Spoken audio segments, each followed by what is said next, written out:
احرام کے معنی ہے حرام کرنا، اس لیے کہ احرام باندھنے کے بعد بعض حلال باتیں بھی حرام ہو جاتی۔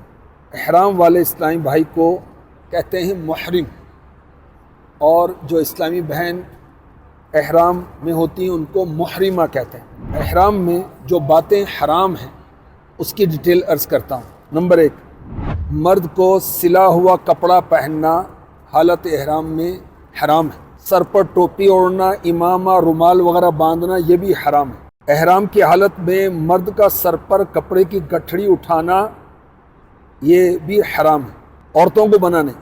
جب مرد کا دستانے پہننا حالت احرام میں حرام ہے، عورتوں کو منع نہیں۔ مرد ایسے جوتے یا موزے نہیں پہن سکتے جو قدم کے ابھار کو چھپائیں، تو ہوائی چپل اس کے لیے پہنی جاتی ہے 2 پٹی والی، وہ ترکیب کی جائے گی۔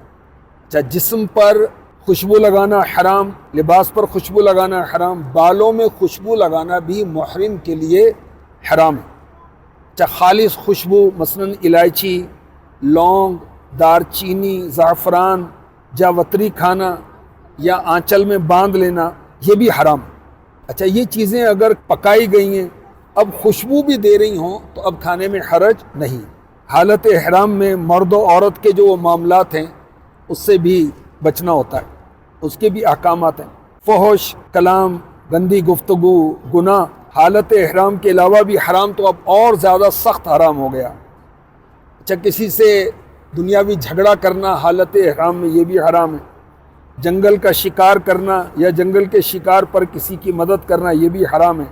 شکار کا گوشت یا انڈا وغیرہ خریدنا، بیچنا، کھانا یہ بھی حرام ہے۔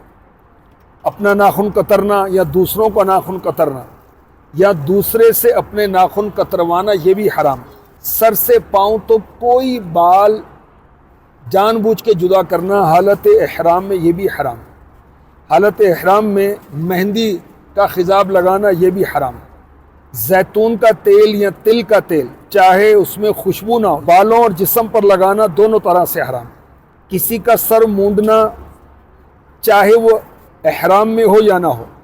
جب احرام سے باہر ہونے کا وقت آ گیا تو اب اپنا بھی مونڈ سکتے ہیں، دوسرے کا بھی مونڈ سکتے ہیں۔ جو مارنا، پھینکنا، کسی کو جو مارنے کا اشارہ کرنا، اپنے کپڑوں کو جو مارنے کے لیے دھونا یا دھوپ میں ڈالنا، بالوں میں جو مارنے کی کوئی دوائی وغیرہ ڈالنا یہ بھی حرام ہے۔